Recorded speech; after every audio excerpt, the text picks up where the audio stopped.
Áreas ancestrais. Os arquivos da Índia.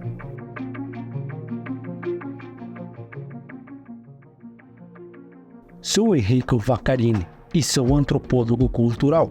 E durante muitos anos, mais de 20 anos, desde a adolescência, estudei o Oriente, especialmente a Índia, que sempre despertou meu interesse, o encanto deste território e os mistérios históricos que dizem respeito a esses territórios.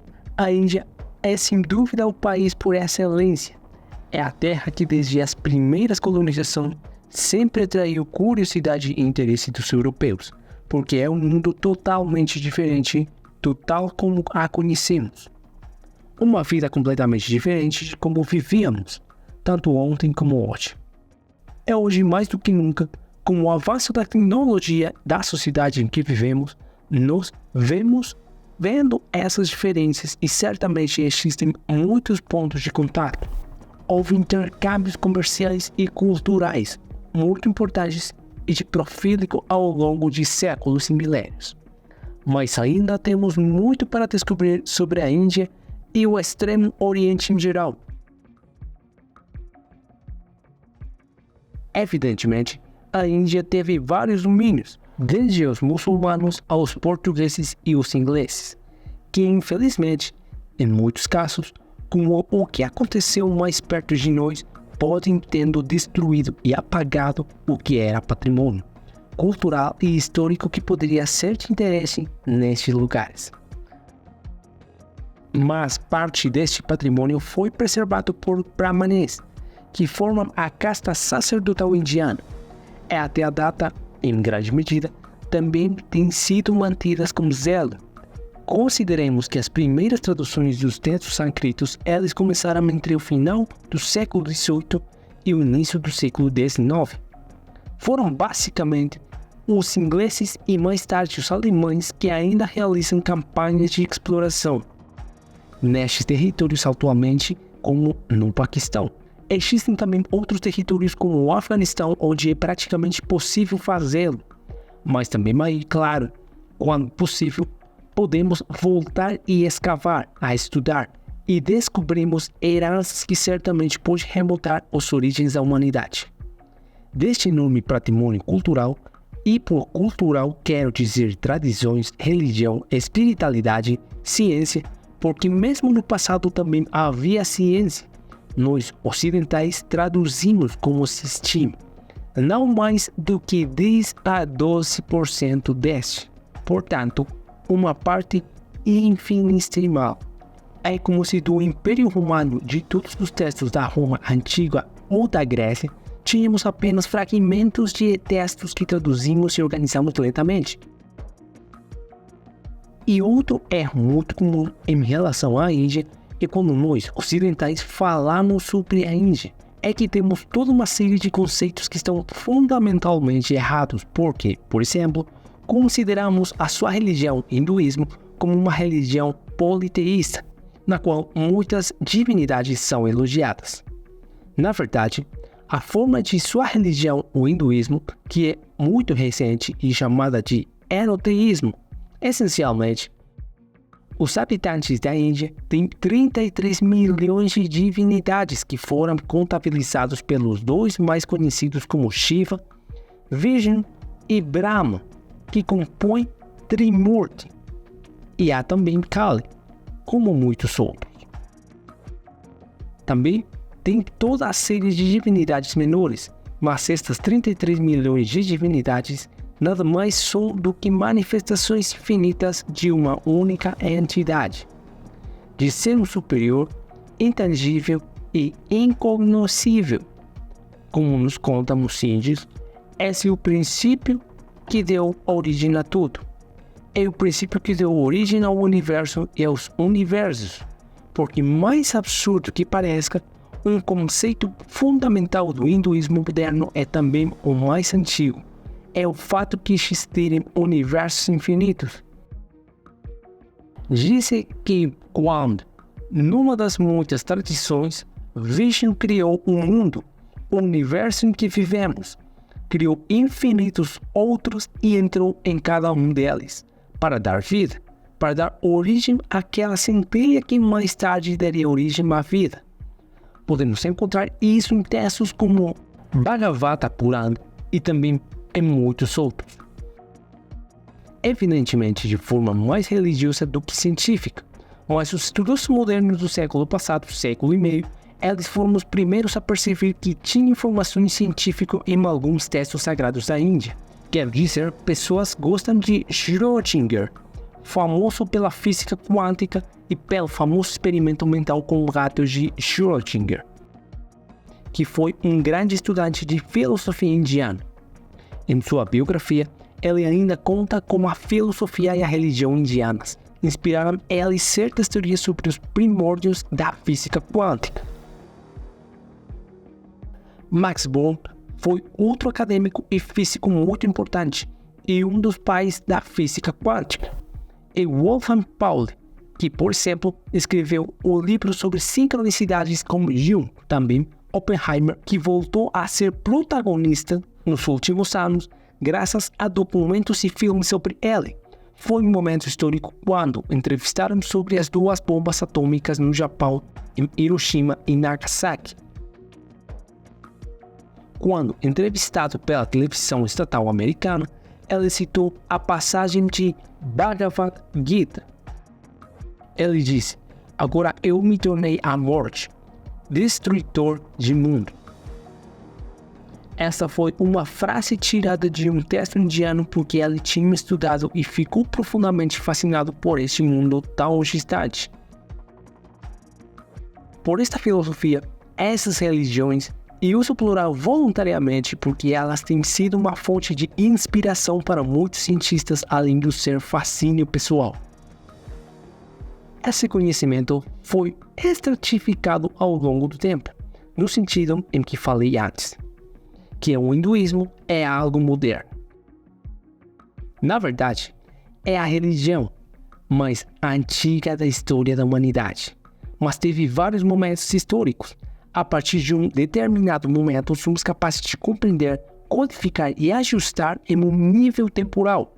Nos tempos antigos, falava-se de Vedismo, por exemplo, entre o ano 1600 e 1500 antes de nossa era, que foi seguido pelo Brahmanismo, que é um período em que os Brahmanes, a casta sacerdotal indiana, assumiu total poder em sua figura. E então, muito mais tarde, por volta de 700 a 600 antes de nossa era, mais ou menos na mesma época do nascimento do budismo, começou o hinduísmo como o conhecemos hoje.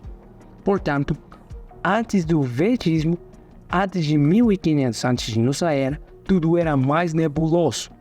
Porque nesses territórios, por mais desconhecidos que sejam e onde está uma civilização imensa e hostil, eu diria a de uma civilização que está prestes a ser descoberta. É a civilização Valinda, a civilização Harappa, que tinha uma enorme extensão territorial. Cobriu todo o Paquistão, norte da Índia e também uma parte do que o Afeganistão é hoje. É também neste caso tem muitas misturas com o que mais tarde se tornaria o Zoroastrismo, que é outro assunto de outra religião, mas tem pontos em comum. Não sabemos quase nada sobre a civilização Harappa. Na verdade, sabemos muito pouco. Não conseguimos sequer decifrar as suas próprias tábuas de argila de pedra-sabão, mas sabemos que muito do seu conhecimento fluiu para que o mais tarde se tornaria o hinduísmo. Conhecimento prático, conhecimento de agricultura, irrigação e mais provavelmente também conhecimento científico, religioso e técnico. Quanto à religião, em Mohenjo-Daro, que tinha sido uma das cidades, se não a maior deste império, embora não podemos falar de um império, porque tinha muitas cidades-estados unidas por cultura e provavelmente pela linguagem e conceitos, mas cada cidade era autônoma e viviam como independência, exceto em momentos específicos em que se reuniam. Foi uma civilização comercial, mas em Mohenjo-Daro eles navegaram pelo rio Índico, chegando ao Oceano Índico e negociando, por exemplo, com todo o mundo mesopotâmico, como os sumérios e como outros menores. Foram encontradas pequenas estatuetas em que os arqueólogos identificaram figuras como a de Rudra, que é um antigo nome de Shiva. Eles também identificaram o que são os asanas de yoga. Assim, o alto nível de certeza fica estabelecido que o yoga nasceu nesses territórios. Pelo menos 5.000, se não 6.000 anos atrás, mas poderia ter sido antes. E isso coincide com uma tradição original de yoga. O yoga que temos no Ocidente é algo completamente diferente, digamos, moldado para uso e consumo de nós, ocidentais. Estes são pequenos detalhes junto com muitos outros. Por exemplo, ligames foram encontrados em locais da civilização Harappa, linguagens daquela civilização, que mais tarde se tornou o hinduísmo, e são um dos muitos símbolos atribuídos a Shiva. Portanto, há uma continuidade histórica que se perdeu ao longo do tempo.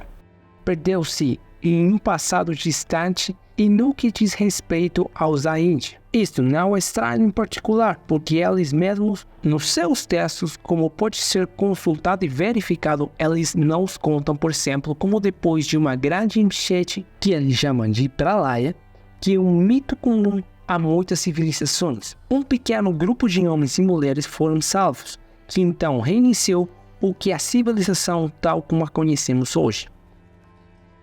Entre essas figuras estão, por exemplo, os 7 reis magos, que são 7 muito importantes, aos quais também voltaremos mais tarde, que visavam preservar o Veda, que não é apenas texto sagrado para os indianos, mas também significa literalmente conhecimento.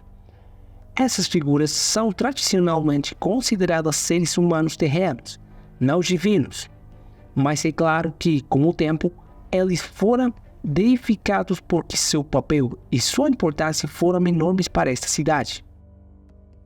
Outra coisa a dizer sobre a Índia e o hinduísmo é o fato de que termos dito anteriormente se trata de uma religião enoteísta. No hinduísmo, como em outras religiões, mas particularmente nesta, existem várias visões diversas escolas de pensamento. Depois, tem as escolas teológicas filosóficas, que diferenciam esta religião de muitas outras. Eles são chamados de darshanas, e existem 6 darshanas principais, e depois existem os darshanas menores. Dentro desses, por exemplo, existe o darshana do yoga, onde o yoga de uma disciplina básica ou simples só era usado para meditar ou atingir um estado de iluminação, ou a concentração torna-se um autêntico aparato religioso.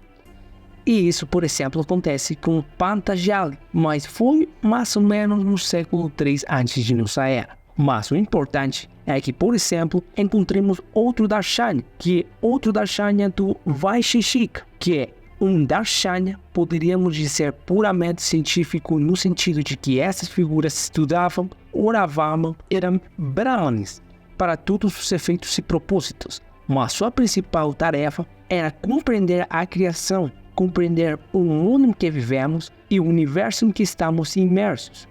Este é outro conceito incrível, mas é um conceito que já existe no hinduísmo há milhares de anos. É de fato para este darshana do Vaisheshika pertence a toda uma série de brahmanes, de chato, como diríamos, de os estudiosos mais ou menos míticos que teorizaram, estudaram e descobriram, talvez descoberto, toda uma série de conhecimentos, sabedoria e até tecnologias reais que nós, ocidentais, alcançaríamos muito mais tarde. Por exemplo, temos Canada, que muitos séculos antes dos gregos teorizaram a existência do átomo, portanto das partículas, se pudermos defini-las assim, que são extremamente pequenos, infinitamente pequenos, mas são os tijolos básicos para construir o material em que vivemos. Eles conseguiram calcular o diâmetro do nosso planeta muito antes Eratosthenes. Então, já pressupunha o conceito de uma Terra esférica e não plana, como foi teorizado séculos mais tarde no Ocidente. O erro no cálculo do diâmetro da Terra foi ainda menor do que o Eratosthenes, e só atingimos esse nível de precisão no século XIX. Eles calcularam, compreenderam que a luz tinha um limite e calcularam sua velocidade. Isso também pode parecer incrível, mas seus dados são algo verdadeiramente único. E depois temos todo um mundo de conhecimento tecnológico que se refere, por exemplo, à eletricidade, que certamente havíamos descoberto e utilizado. Não temos certeza de como ou onde, mas isso fica claramente evidente em seus textos. As baterias do Bagdá são famosos e datam do século III ou IV antes de nossa era. E eram pequenos potes de terracota onde se criavam pequenas correntes elétricas através de substâncias ácidas, como suco de limão ou substâncias semelhantes. Depois, temos textos indianos, onde claramente é descrito como construir baterias ou células elétricas, mas com tensões muito mais altas. Existem até textos indianos em que contam um pouco do que aconteceu no século XVIII, e pouco antes também na Europa, ou como os árabes tinham feito séculos antes, como construir autômatos que trabalham com esse tipo de tecnologia. Tudo isso parece absurdo, parece improvável. Mas existem os textos que nos comprovam isso. Alguns textos estão mais próximos de que nós, outros são mais antigos, mas nos dizem que tinha um conhecimento, uma formação cultural e científica muito mais avançada e vanguardista do que poderíamos imaginar. Conhecimento que foi parcialmente destruído com a chegada de inúmeras colonizações, e em vez disso, parte dela tornou-se doutrina corrente, secreta, transmitida apenas em certas escolas e apenas no nível verbal, que é a pedra angular de toda a tradição indiana. A transmissão do conhecimento oral é que é uma herança que em grande parte, ainda não surgiu. A questão fundamental é quem forneceu esse conhecimento a estas pessoas ou como elas poderiam ter descoberto ou encontrado isso. Bem, existem duas explicações que não são necessariamente mutuamente exclusivas. Por um lado, temos a tradição que na Índia nos fala do dilúvio, conta-nos como antes da civilização na qual hoje todos vivemos, tinha outra. E isso também é um mito ou pelo menos uma afirmação que encontramos em muitas realidades, não apenas no mundo indiano. Portanto, antes de nós, existiu outra civilização que atingiu níveis elevados, níveis tecnológicos, mas não semelhantes aos outros. Eles não tinham smartphones, tablets ou carros movidos por combustíveis fósseis. Mas certamente, com base em suas tradições, eles alcançaram níveis muito elevados daquilo que hoje chamamos de tecnologia. Por outro lado, isto não exclui a explicação anterior. Tem toda uma série de reportagens que também parecem falar de ficção científica aqui, mas estão entre os relatos mais antigos do mundo indiano, contando-nos como esse povo, bem como outros, mas aquela cidade em particular recebeu ao longo do tempo, ao longo dos milênios, as visitas de seres que eles definem como divinos, seres que desceram do céu a bordo de carruagens voadoras, diríamos os antigos gregos. Os índios os chamam de Vimana. Portanto, as máquinas que precisavam de combustível necessitavam de toda uma série de elementos que pudessem ser comparáveis a aviões ou aeronaves modernas. E desses Vimanas descenderam esses seres que mais tarde se tornaram deificados, seres como Shiva, como os quatro Kumaras, como Narada Muni. Existem muitas divindades que estão contextualizadas no mundo indiano, em que se afirma claramente que não vêm deste planeta. E eles dizem isso muito claramente. Por exemplo, Narada Muni, que é uma dessas divindades, é narrado em seu Vimana e com a sua harpa na mão, segurando seu instrumento na mão, viajou de planeta em planeta para trazer os rudimentos da civilização. Hoje, isto pode parecer banal, simples ou fácil de dizer, mas devemos colocar-nos na perspectiva de pelo menos 2.000, se não 3 ou 4.000 anos atrás. São conceitos que não existiam naquela época e não poderiam existir por quê, exceto no mundo indiano, que parece uma pérola no mar de diversidade. Esses conceitos eram normalidade. Estamos falando de seres antropomórficos, seres sencientes semelhantes a nós, mas não necessariamente iguais, que vieram aqui para o nosso planeta e ajudaram estes indivíduos, essa cidade, para crescer, para melhorar. Não se tratava apenas de conhecimentos científicos, tecnológicos ou mais materiais, como a criação de animais ou como irrigar os campos e como fazer uma rotação agrícola, mas foi também conhecimento espiritual, e todo o mundo indiano nos ensina isso enormemente. Existem textos que nos falam e nos descrevem isso. Por exemplo, existe o Padma Purana, e os Puranas vêm depois do Veda e dos Upanishads. Entre os textos mais importantes do hinduísmo, e o Padma Purana, que significa o Purana de Lotus. Ele simplesmente conta um dos seus versos como no cosmos existem milhares de milhões de planetas habitados, todos semelhantes à Terra. Existem infinitos tipos e tipos de formas de animais ou plantas, ou até insectos, mas ao mesmo tempo existem pelo menos 400 mil espécies semelhantes aos humanos, semelhante à raça humana, extingida como a raça do nosso planeta. E esse texto aparece e é transcrito oralmente em texto escrito entre os séculos 8 e 6 antes de nossa era. Então, era uma tradição muito mais antiga. Era uma tradição transmitida oralmente durante séculos, talvez até milênios antes. Mas já o conceito de numeração naquele momento, não sabemos se esse número era maior ou menor. Mas a ideia de dar um número tão elevado de seres, semelhantes, como se diz no texto, semelhantes a humano, nos faz entender o quão avançada era esta cidade, esta civilização, esta cultura e, na verdade, o conceito de outros mundos habitados no mundo indiano sempre existiu. Se você for à Índia hoje, talvez as grandes cidades comerciais que eles tentam imitar, copiar o Ocidente, onde a sua tradição e cultura se perdem facilmente.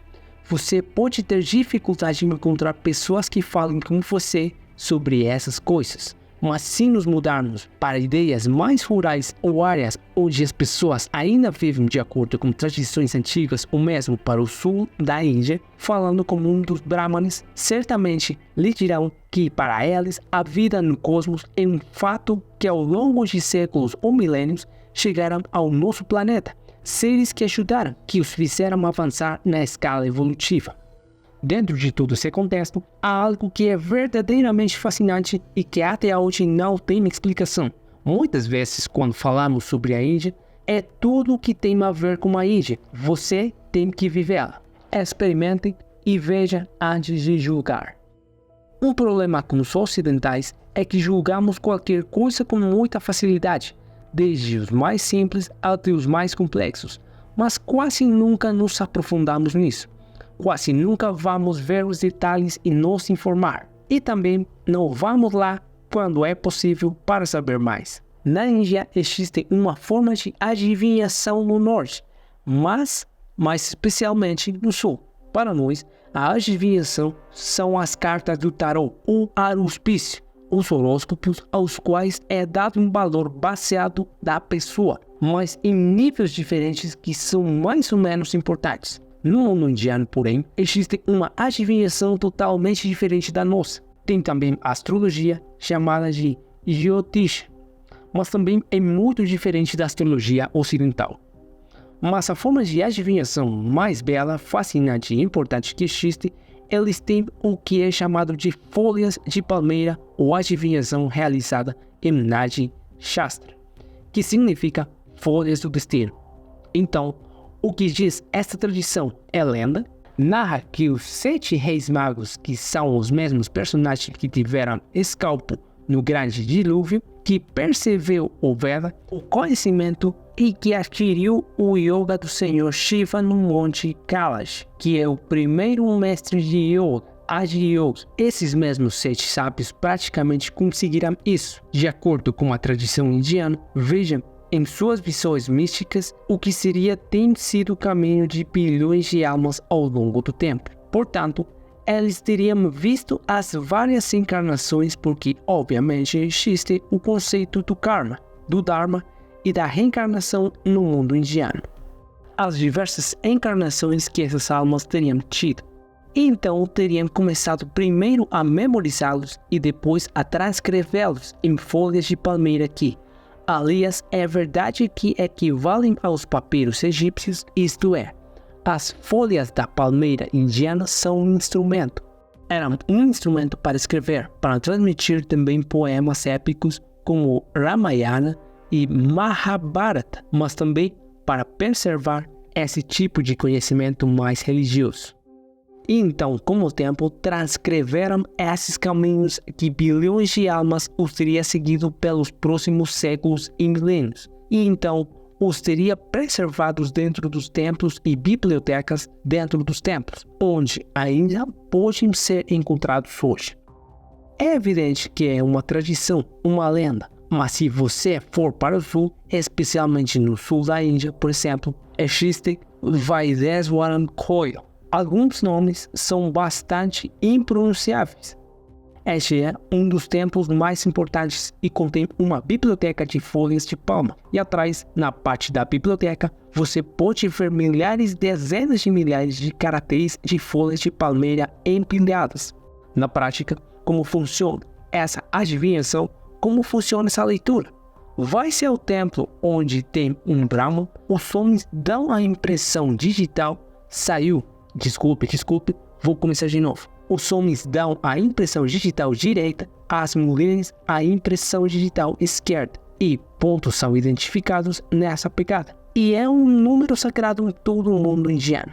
Existem os 108 nomes de Shiva. Tem muitas coisas que lembram esse número. A partir desses pontos, eles identificaram um tipo de lugar em sua biblioteca, onde está localizado o rolo de folhas, que corresponderá à localização da pessoa. Uma vez encontrado esse rolo de folhas, esse processo geralmente leva vários dias. A pessoa é chamada de volta após 3 a 5 dias ou uma semana. Esta bobina é removida e as folhas começam a se mover, enquanto o indivíduo recebe perguntas muito simples e muito banais, até encontrar a ficha da pessoa em questão. Gostaria de começar por dizer que na Índia esta forma de adivinhação custa no máximo equivalente aos 15 euros. Digo isto porque também aqui no Ocidente, nos últimos anos, na Itália e no exterior, infelizmente, alguns comercializaram essas coisas, deformando-as e transformando-as em algo completamente diferente. A tradição dita, por exemplo, que as folhas do destino devem ser lidas, é necessária e exclusivamente na Índia. Quer dizer que se a minha alma, a minha pessoa está predestinada a lê-los e fazê-los, eu teria que ir para a Índia. E se tiver sorte, encontrarei minha folha e pedirei que ela seja lida para mim. Este foi um esclarecimento que tive que fazer. Então, depois de encontrar esta folha, o Brahmani começa a ler, muitas vezes em Tamil, que é uma das várias línguas do sul da Índia, o que está escrito nela. Eu fiz isso há cerca de 10 anos e o que encontrei na minha frente foi um tanto desconcertante, porque aquela pessoa começou a me dizer: esse é o nome da sua mãe, esse é o nome do seu pai, você é filho único. Ela começou a me dar uma série de detalhes extremamente pessoais. E isto pode ser credível porque se pode dizer, tá bom, talvez ele tenha procurado na internet, talvez sabendo que essa pessoa hoje em dia com as redes sociais é muito simples e por isso é plausível. Então essa pessoa começou a me dizer, como muitos outros, ela começou a me contar várias coisas pessoais, extremamente pessoais. Cada um de nós tem os seus próprios segredos, segredos que não contamos a ninguém, fragmentos de vida que só nos conhecemos e nunca revelaremos. Essa pessoa começou a me contar essas informações pessoais com extremo nível de detalhe, extremamente preciso. Então, se no início o acaso tivesse sido o criador deste maravilha que eu estava experimentando, o acaso não pode ter sido o criador do que aconteceu a seguir. De alguma forma, Essa pessoa estava me contando coisas que só eu sabia.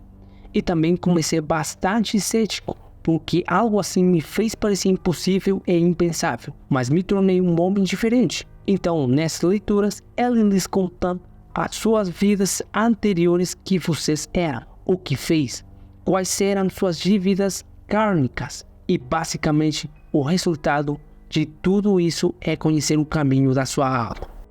Essa leitura, esta visão, prevista segundo a tradição milhares e milhares de anos atrás e depois escrito, deve ajudar cada pessoa, cada alma que encarna em um corpo para melhorar o seu caminho, para melhorar a sua vida no momento em que ele o vive, tendo consciência de vivê-lo. Portanto, por um lado, extinga o karma e por outro lado, seja a melhor pessoa consigo mesmo e com os outros. Deve-se dizer que sempre se preserva seu livre-arbítrio, isto é, quando sai, pode seguir o conselho que ele me deu, o Brahmane, este sacerdote, e voltar para minha casa na Itália e continuar vivendo minha vida como eu fiz no passado, e sempre fiz para melhor ou para pior. Tem muitas pessoas que fizeram essa leitura e tem muitas pessoas que ficaram realmente surpresas. Também deve ser dito que na Índia, como fora da Índia, existem também muitas pessoas que fizeram negócios com essas leituras, e isso está próximo na verdade. É um verdadeiro fraude, mas está em outra questão. Não sabemos o que é ou de onde vem. É absurdo, incrível, fora de qualquer modo de pensar ocidental, embora mais tarde se ajuste aos antigos sistemas de adivinhação, semelhantes em alguns aspectos aos que tivemos aqui no Ocidente. Mas a tradição coloca por trás de tudo isto esses 7 sábios, estas 7 figuras que ver e ouvir estas jornadas de almas há milhares, dezenas de milhares de anos, elas as codificaram para o bem da humanidade. Uma frase fundamental que você pode encontrar em todos os textos sagrados indianos é que todo conhecimento é para o bem da humanidade. Prova disso é que o mundo da Índia, apesar de ser um enorme e imenso subcontinente, o povo da Índia como um todo quase nunca ou muito raramente travou guerras de conquista, mas sim em guerras de defesa contra invasores externos, como os otomanos, muçulmanos, cristãos. Os outros povos que tentaram colonizá-los para invadir seu território, em diversas ocasiões eles conseguiram. Então, é algo que se deve a essas figuras, a esses 7 sábios, cuja sabedoria, cuja natureza, ainda deixa uma questão em aberto. Certamente, estes 7 anos, talvez porque foram sobreviventes de uma civilização anterior, ou talvez porque tiveram acesso e, sobretudo, contato com seres que não vieram deste planeta, foram os que receberam ciência e conhecimento, que foram transmitidos através de milênios na Índia e que, obviamente, também se tornaram a ciência e religião. Tudo se tornou uma coisa só, e isso, obviamente, deixa questões em aberto e muitas dúvidas que devem ser sanadas. Outra curiosidade do mundo indiano, entre tantas que podemos encontrar, é o fato de que sabemos com certeza a partir pelos Vajins, então estamos falando pelo menos do ano 3000 antes de nossa era. Houve trocas comerciais com todo o mundo mesopotâmico.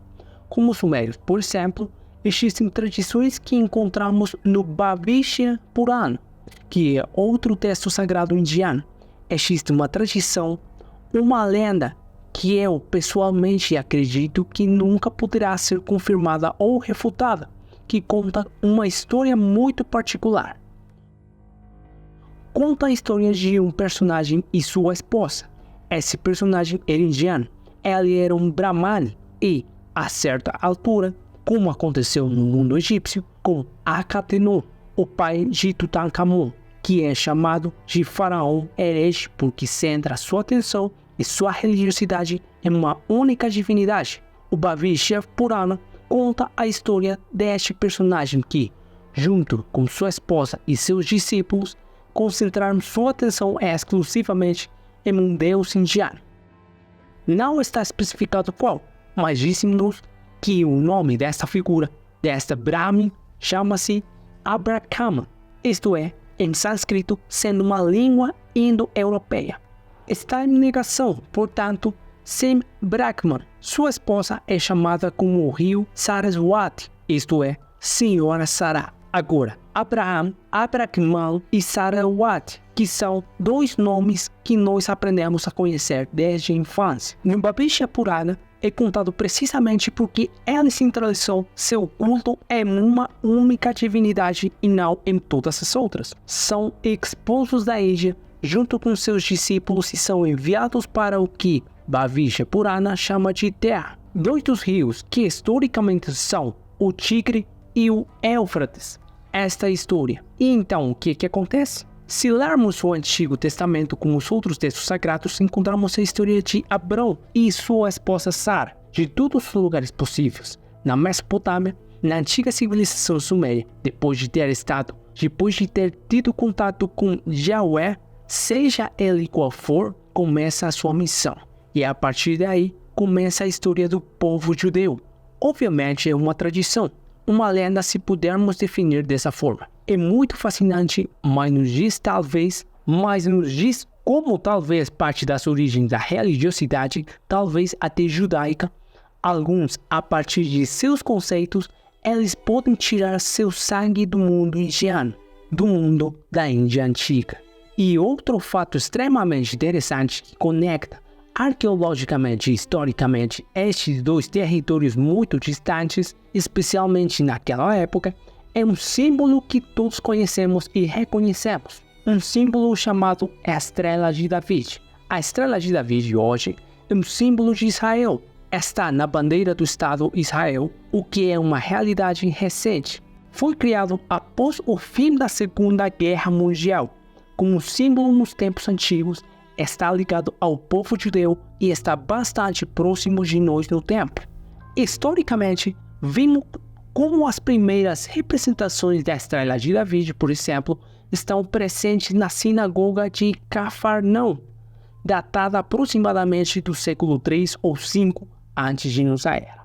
Antes, esse símbolo não existia. Estava lá, mas não era representativo e não tinha tanta importância.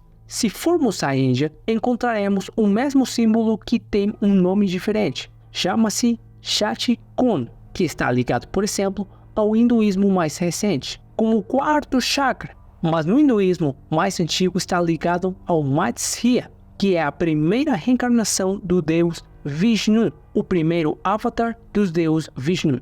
E Matsya, tal como é representado, é um ser antropomórfico, metade homem, metade peixe.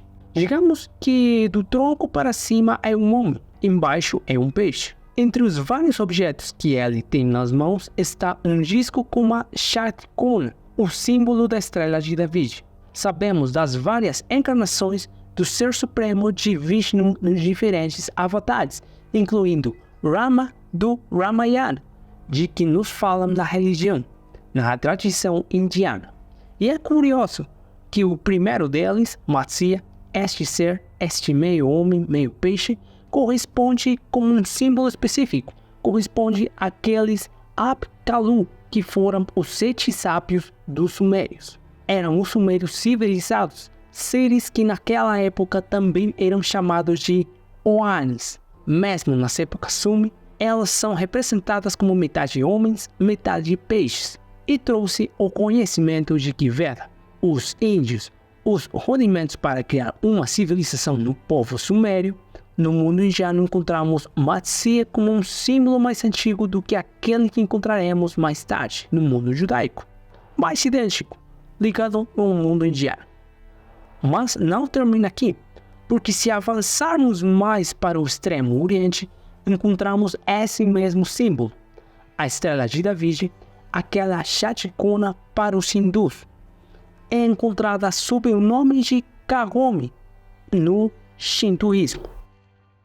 O Shintoísmo é uma religião animista e é mais antiga do Japão. Vemos assim como, pelo menos na Índia e o Japão, no início da sua religiosidade, no início da civilização como a conhecemos, existe um símbolo. Existe essa representação que está profundamente ligada e permeada dentro dessas culturas e dessas civilizações. As hipóteses sobre como isso poderia ter sido trazido ou como poderia ter se manifestado em um lugar ou outro são difíceis de explicar. Tem quem fale de comércio, de antigos movimentos de pessoas, e digamos que a colonização dos hominídeos, desde que deixaram o território africano e atingiram todos os territórios do planeta, são fatos que poderiam justificar isso. Talvez também possa ser um dos símbolos mais antigos da humanidade. De resto, tem quem tenha sugerido outra teoria, seguramente mais herética, que era o símbolo dessas figuras, dessas civilizações, que em diferentes partes do mundo, em épocas mais ou menos diferentes, vieram trazer civilização para trazer conhecimentos específicos. Então, para trazer os rudimentos que mais tarde foram desenvolvidos na civilização japonesa, como o Shintoísmo. A civilização indiana, com todas as suas religiões, e também na religião judaica, com todas as complexidades que conhecemos sobre ela. Outra situação, digamos, curiosa que encontramos na Índia, especialmente no sul da Índia, e está sempre relacionado com o poema épico do Ramayana, é que eles não colocam do reino Garo, do norte do atual Paquistão. O Lanka, descrito pelo próprio poema épico, colocam no Sri Lanka. Isso é pouco conhecido no Ocidente, mas se você olhar mesmo com ferramentas simples que podem ser encontradas online, na ponta da Índia, você verá que tem toda uma série de ilhas que parecem conectar o extremo sul da Índia com o extremo norte do Sri Lanka. Hoje são ilhas, mas sabemos que antigamente estamos falando de séculos atrás, se não pelo menos 1000 anos.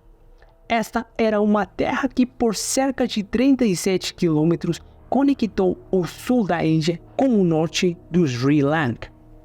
Parece uma formação natural, mas diversas vezes já tentei entendê-lo e estudá-lo. Nunca foi certificado que pudesse ser um depósito natural de areia e rochas, nem que pudesse ser uma construção artificial, portanto criada pelo homem.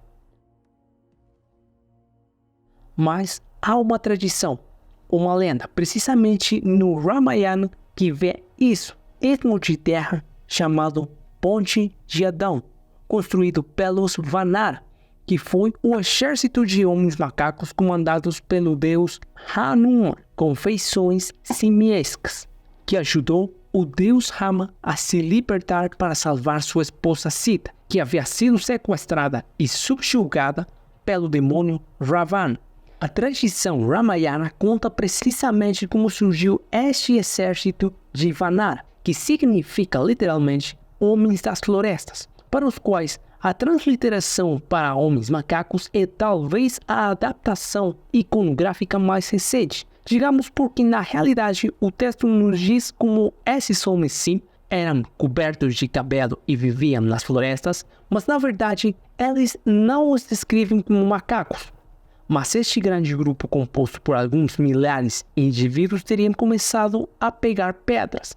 Teriam construído precisamente colocando pedras, troncos de madeira, areia e pedras de vários tipos para criar um caminho que conecta o sul da Índia com o norte do Sri Lanka. E de acordo com o poema épico, eles teriam conseguido. O que vemos hoje é, na verdade, uma anomalia, algo que não deveria estar ali, até porque aquele pedaço de mar está cheio de fortes correntes. Então é difícil que um depósito tenha sido criado naquela área se não tivesse sido feito de forma precisa e consciente por alguns indivíduos. Existem mapas antigos, existem tradições antigas que vão além do poema épico do Ramayana e que nos conta como esse istmo de terra ligava duas partes. E o curioso é que as medidas que são dadas dentro do Ramayana na verdade correspondem a qual é o comprimento real desta extensão de terras que antes eram transitáveis. A tradição afirma que Lanka, a cidade de Lanka, que era um domínio governado pelo diabo Ravana, que sequestrou a esposa de Rama, é uma espécie de trocadilho com nomes e palavras, mas coloca a cidade de Lanka no atual Sri Lanka.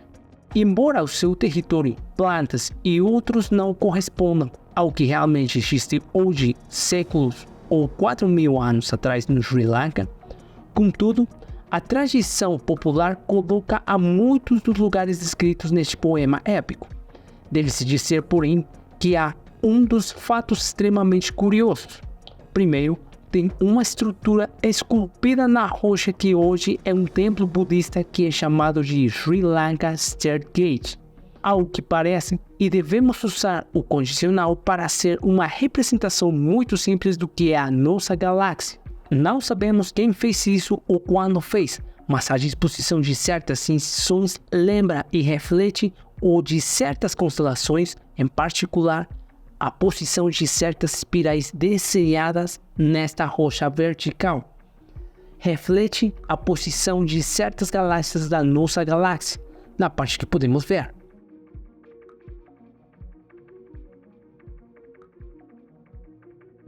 Obviamente, este pode ser um evento aleatório ou pode ter sido deliberado. No entanto, a questão é quem tinha as ferramentas e o conhecimento para desenhar esse tipo de mapas em tempos muito antigos, mais precisamente no Sri Lanka.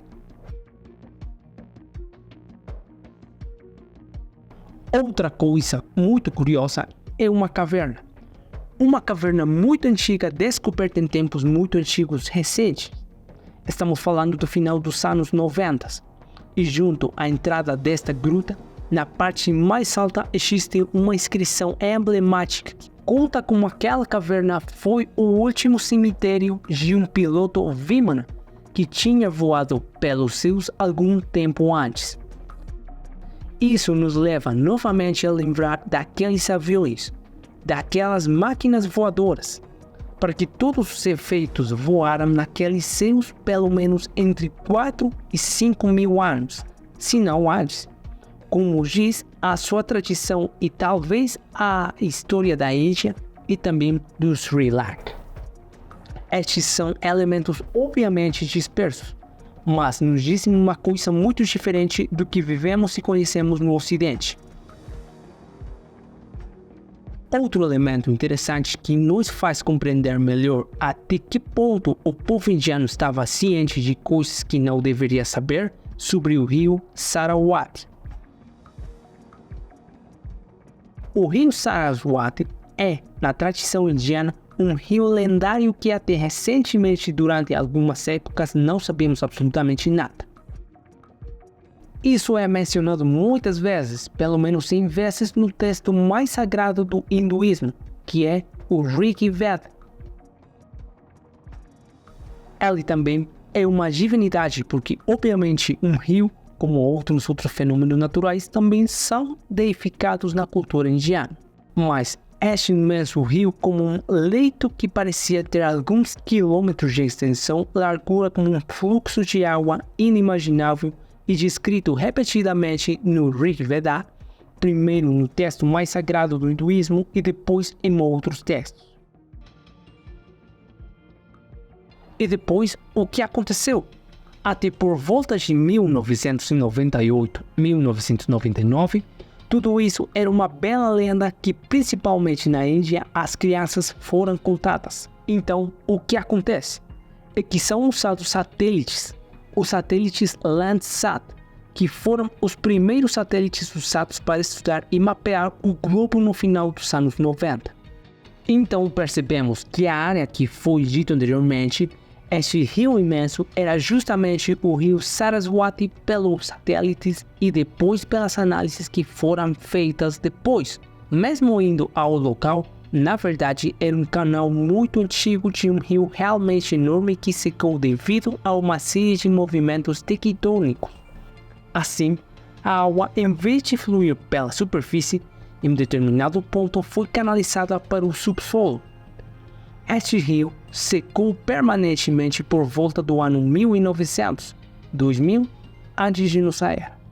Então, estamos falando de cerca de 4.000 anos atrás.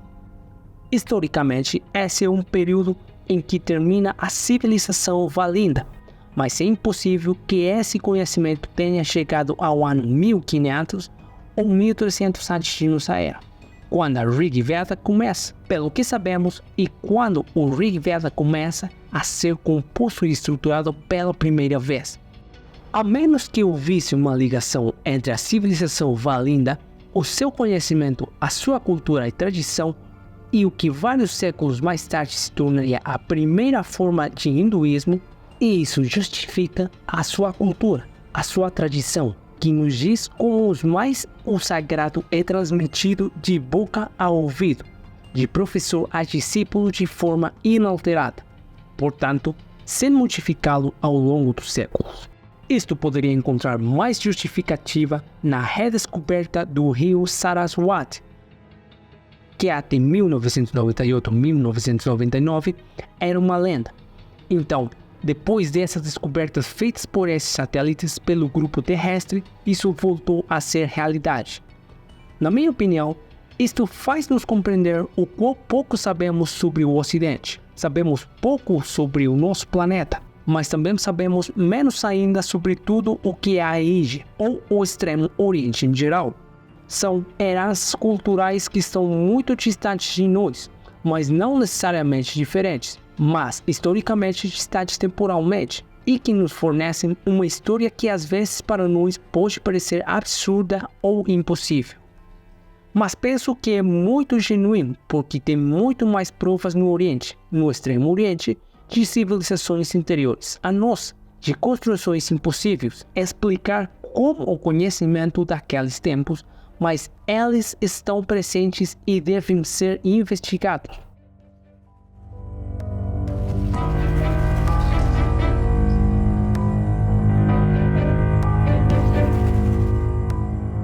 Portanto, outro mito muito interessante que encontramos no mundo indiano é dos 7 grandes sábios, ou Saptarshi. Estes 7 sábios são basicamente os civilizadores do povo indiano.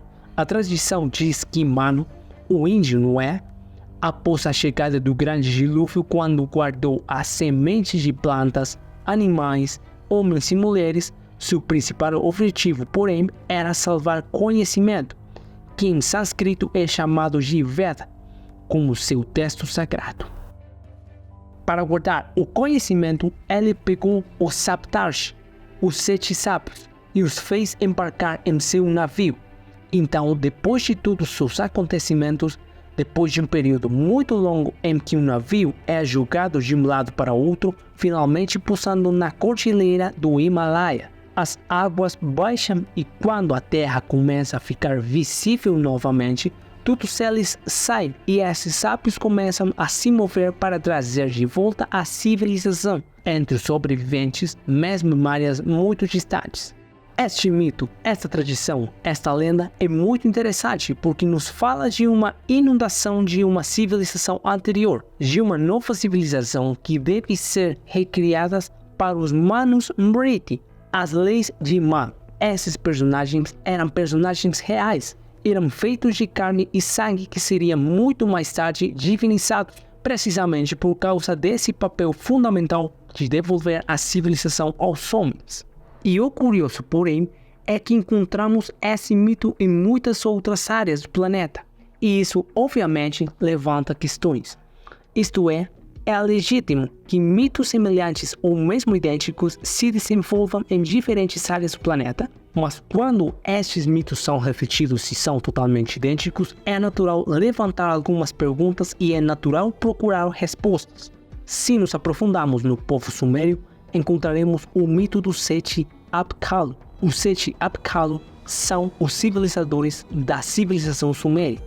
A tradição diz que eles chegaram a bordo de um ovo luminoso, como é descrito, que ao descer ao mar, surgiria este ser, este Apkallu, que nas tabuinhas é descrito como tendo de uma forma antropomórfica, metade homem e metade peixe. E esses Apkallu praticamente tinham a tarefa de ensinar aos altos dignitários e governantes de tempos extremamente antigos na Mesopotâmia os rudimentos da civilização. Então, como regar os campos, como cultivar, como fazer a rotação agrícola, como observar o céu e até os rudimentos da matemática.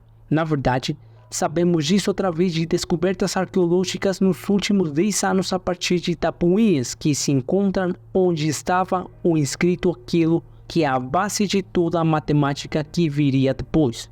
E no mundo mesopotâmico, primeiro de todos os sumérios e depois, evidentemente, também dos arcadianos. Disse que foram 7 sábios que trouxeram a civilização. O incrível é que remonta às eras e épocas muito antigas, mesmo para os sumérios, já que chega ao ano 400.000 a.C., isto é, uma época que para nós hoje o homem nem era sapiens sapiens, mas que estava quase a chegar lá. Se passarmos para o Egito, também aqui temos os 7 reinos magos, cuja história nos conta no templo de Edfu, que são os civilizadores do mundo egípcio.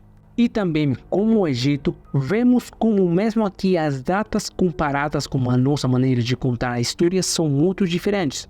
Sua dinastia Zero começa, não sabemos com precisão, mas entre 3000 e 3300 a.C., como o rei Escorpião. Mas primeiro falamos de outras dinastias divinas e depois semidivinas, para as quais elas eram chamados de Neteru e Shimshu. Então, os Neteru eram os deuses que governavam ao homem. E aqui também está o papiro de Palermo e a estrela de Jurim. Tem toda uma série de elementos arqueológicos que nos contam essas histórias. Estamos também falando de tempos muito mais antigos que, como dizem as divindades, os deuses andavam entre os homens. Então, tinha esses seres, essas figuras que geralmente eram 7 sábios que trouxeram a civilização. Na Índia, todas as suas tradições, pelo menos algumas histórias históricas, se datam pelo menos 20 ou 30 mil anos antes de nossa era. Então, obviamente, podemos dizer que estas são apenas datas em tempos prováveis, que são aqueles que atrasaram alguns de seus eventos históricos no tempo. Outros podem acreditar nisso. No entanto, se olharmos para o Göbekli Tepe em Turquia, que foi enterrado perto de 9600 antes de nossa era, em suma, podemos calcular que talvez realmente pudesse ter existido uma civilização avançada há 15 ou 20 mil anos. Encontramos também este mito dos 7 sábios no mundo chinês, no mundo japonês, ou encontramos na América do Sul. Então, ligando um pouco os pontos, parece que a história emerge e das 7 figuras que para muitos povos eram humanas, portanto feitas de carne e osso, mas que eles eram extremamente avançados e tinham protegido. E então foram divinizadas várias figuras que quase sempre chegam depois do fim da última era glacial, um evento chamado dilúvio, e ajudou a recriar a civilização. Eles restaram o conhecimento, os rudimentos de todos esses elementos, essas coisas necessárias para começar de novo do zero. E isto é curioso, interessante, fascinante, porque aqui também nos mostra como o próprio Schliemann muitas vezes partia de uma hipótese, que é a história da queda da Troia. Não apenas um mito, mas pode ter sido um fato histórico. Ele partiu desta hipótese de trabalho, que inicialmente faliu. Então, ele encontrou na colina Hisarlik a antiga cidade de Troia, conforme contada nos poemas homéricos. A mesma coisa está acontecendo no mundo indiano, tanto pelo seu conhecimento como pelas civilizações que precederam a nossa. Aqui também tem evidências arqueológicas, tanto de suas tradições, contendo conhecimento científico-tecnológico como dados e informações que teria sido impossível ter em tempos tão antigos, e que, pelo menos em minha opinião, pressupõe necessariamente que alguém mais avançado e desenvolvido, talvez não necessariamente este planeta, tenha fornecido alguns dos homens mais sábios e conhecedores. Penso que a lição mais importante, que também é muito simples e banal, é que se olharmos para a Índia e o hinduísmo é uma palavra abrangente, muitos significados e tem muitas facetas. O termo hinduísmo foi criado pelos britânicos. Os indianos não chamam a sua religião de hinduísmo, eles a chamam de Sanatana Dharma. Isso significa literalmente a religião eterna que nunca teve começo e não terá fim. Ao mesmo tempo, quase todas as religiões têm um fundador, Jesus, Buda, Maomé, mas no hinduísmo não existe uma figura terrestre ou mais ou menos mítica que o hinduísmo tenha criado. Dizem que sempre estiveram aqui, que tivemos diferentes tipos de contatos tanto neste plano como em outros planetas, mas eles sempre foram uma religião pacífica. Sempre foram um povo que, como 14 diz, obviamente não podemos sempre generalizar, mas na sua enorme diversidade, eles nunca travaram guerras de conquista, mas quase apenas guerras de defesa. A principal lição é aprender com os textos sagrados, neste caso, aprender lições de vida para melhorar a si mesmo. Aprenda a ser uma pessoa melhor dentro de você, portanto, consigo mesmo, e depois, obviamente, com os outros. Tentando fazer o bem para si mesmo e para os outros. Estes são os conceitos-chave, por exemplo, no karma, que é o conceito de reencarnação. Pode-se acreditar ou não. Se não acreditarmos, porém, de qualquer forma, isso me leva a ser uma pessoa melhor hoje, a não fazer mal, não mentir, machucar outra pessoa, ofendê-la verbal ou fisicamente, porque talvez um dia isso possa voltar para me assombrar. Hoje faço algo negativo, mas não nesta vida. Talvez nesta vida eu possa me sair bem, eu consigo o que quero. Ninguém descobre sobre mim ou alguma coisa acontece comigo, mas na próxima vida pagarei a dívida do mal que cometi hoje. Não importa quão grande ou pequeno seja, são conceitos que são. Obviamente, tem também uma estratificação que atinge uma enorme complexidade. Mas o hinduísmo em muitas coisas, conceitos muito básicos e muito simples de livre arbítrio, mas ao mesmo tempo de não fazer o que os outros fazem, que você não gostaria que fizessem com você, como você, Santo Agostinho. Também encontramos isso, por exemplo, no budismo, porque Buda Siddhartha Gautama, ele nasceu hindu em Lumbini, norte da Índia. Sua família era hindu, ele era hindu, então ele percebe que algo não lhe cabe e sigue um caminho pessoal. Mas muitos conceitos belos e fascinantes do budismo surgem precisamente do hinduísmo, assim como o cristianismo, se me permitem usar o termo. É uma heresia do judaísmo. O budismo é uma heresia do hinduísmo. E estas duas religiões orientais nos ensinam a ser boas pessoas e corajosos, fazer o bem, orar e meditar, porque isso nos melhora internamente, nos melhora espiritualmente se acreditamos nele. Mas também nos melhora em todos os sentidos, em todas as áreas das nossas vidas. Bem, acho que ainda tem muito para descobrir. Pelo que podemos descobrir, seria uma verdadeira pergunta de $1 milhão.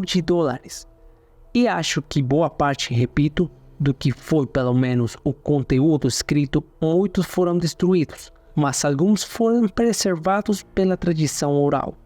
É evidente que no aspecto espiritual conhecemos a Índia e basta estudá-la mais ou menos a fundo. Mas não sabemos disso e continuará sendo assim. O que penso que poderíamos redescobrir, em vez de descobrir, são alguns detalhes. Detalhes, porém, que fazem uma diferença.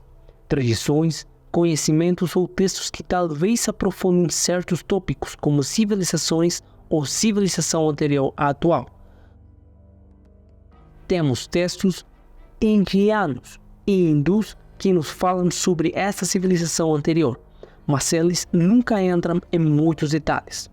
Humanos, Riti, as leis de Manu e assim por diante, nunca se aprofundam no que era antes, sobre como eles viviam antes, ou que eles tinham antes. Portanto, espero e acredito que possamos nos aprofundar nisso. Mas, a nível tecnológico, falamos de textos, de conhecimento, de eletricidade, que são conceitos fora do tempo em tempos tão antigos. Acredito e espero que possamos explorar isso ainda mais. Posso dizer que desde a década de 1920, por exemplo, surgiram alguns textos. Um deles se chama Amsu Bodhini, onde, por exemplo, é narrada a origem do universo de uma forma mais técnica do que religiosa, reconectando-se com concepções hindus de como o universo surgiu.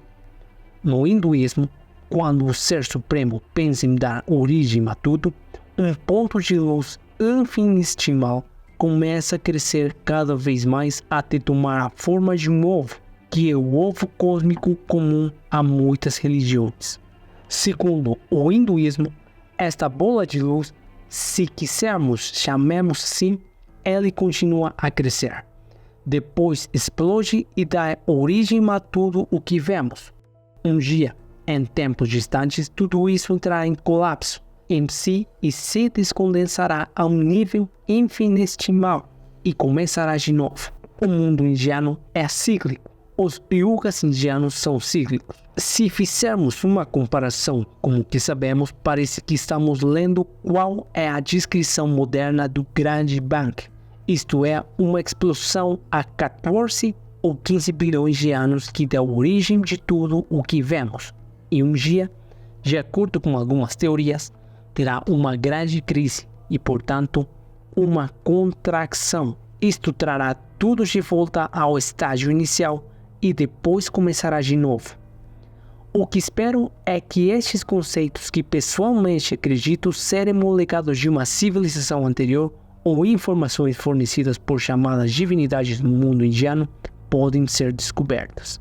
Mas tem vários casos que os brahmanes a quem foi perguntado, eles disseram que alguns brahmanes, algumas seitas são chamados, mas não em sentido despreciativo.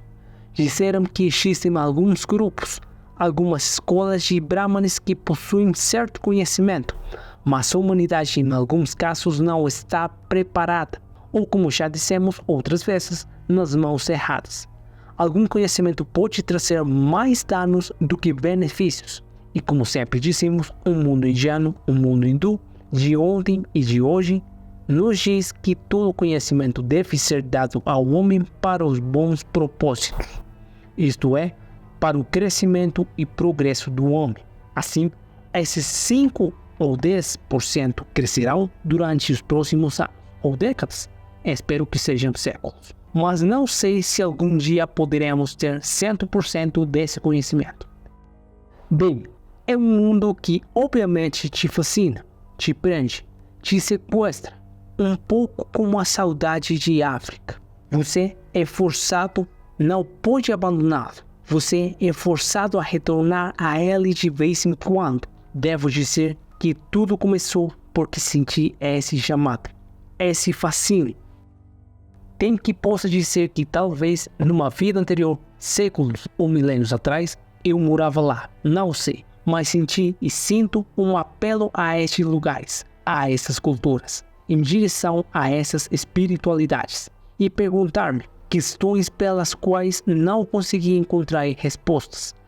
Não estou dizendo que já encontrei as respostas, mas estou dizendo que talvez eu tenha enfrentado certos assuntos e comecei a falar sobre eles e divulgá-los. Temas orientais que nós, ocidentais, não podemos ver. Temas de grupos espirituais, práticas e qualquer outro tema que possa me interessar, me fascinar. Mas esse não era meu objetivo. Interessava-me compreender desde um ponto histórico, ao nível dos acontecimentos, ao nível do conhecimento, o que existia ou o que acontecia nesses lugares. E eu sempre acreditei, sempre considerei oportuno compartilhar tudo isso porque sempre disse a mim mesmo que por ter curiosidade por esses lugares, temas que talvez eles difiram um pouco do yoga ou de várias práticas do Kundalini e assim por diante, deve ter havido outras pessoas fascinadas que se fizeram as mesmas perguntas. Então me pareceu necessário ao longo dos anos e algumas décadas, cerca de 20 anos de estudos, livros, divulgação e documentários não compartilhando conhecimento, mas o que eu tinha encontrado. Então, obviamente, Todos estão sujeitos a erros. Pode-se cometer erros. Pode-se corrigir o objetivo ao longo dos anos. Mas esse é o caminho que leva o que conta mais que o destino. E a nível pessoal, certamente pesquisando com a mente aberta, mas também com um olhar crítico, falando de civilizações anteriores e contatos com outros planetas, mas sempre tentando relacionar tudo e trazer para uma área que seja compreensível para nós. Peço e espero, acima de tudo, que me tenha feito crescer, melhorar como pessoa e certamente me enriqueceu a nível humano. Isto é, sem dúvida, para o bem da humanidade. Aliens ancestrais.